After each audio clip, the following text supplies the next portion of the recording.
നല്ല നിലത്ത് വീണത് മാത്രം ഫലമുള്ളതായി മാറുന്നു, ദൈവരാജ്യത്തിന്റെ വിത്തായി മാറുന്നു. കൈകളെ തട്ടി ദൈവത്തെ സ്തുതിക്കാം.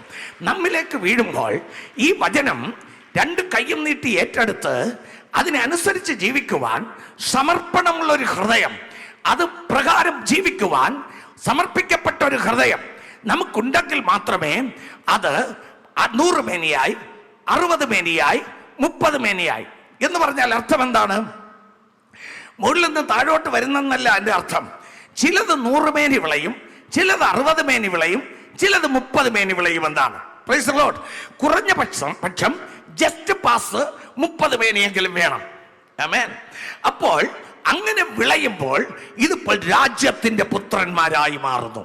എത്ര ദൈവവചനം കേട്ടിട്ടും നിനക്കൊരു മാനസാന്തരം വരുന്നില്ലെങ്കിൽ, നിനക്കൊരു സമർപ്പണം വരുന്നില്ലെങ്കിൽ, ആ വചനത്തെ നീ സ്വീകരിക്കുന്നില്ലെങ്കിൽ, അതങ്ങ് പ്രസംഗം കേട്ടോണ്ട് നീ വേറെ ഏതെങ്കിലും ശ്രദ്ധിച്ചിറങ്ങിപ്പോകുന്നുവെങ്കിൽ, എത്ര പ്രസംഗിച്ചാലും ഒരു കാലവും മാനസാന്തരപ്പെടാതെ ഏതൊക്കെ വ്യക്തികൾ ഇന്ന് പകൽക്കാലം ഇവിടെ ഇരിക്കുന്നുവോ, നീ ഓർക്കണം, ദൈവവചനം നിന്റെ ഉള്ളിലില്ല. നീ ദൈവരാജ്യത്തിന്റെ പൗരനായി മാറിയില്ല, നീ ദൈവരാജ്യത്തിന്റെ പുത്രനായി മാറിയില്ല, നീ ആ നല്ല വിത്തായി മാറിയില്ല.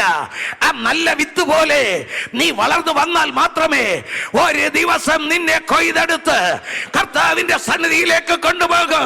അവിടെ കൊണ്ടുപോയി നീ അവിടെ സൂര്യനെ പോലെ പ്രകാശിക്കും.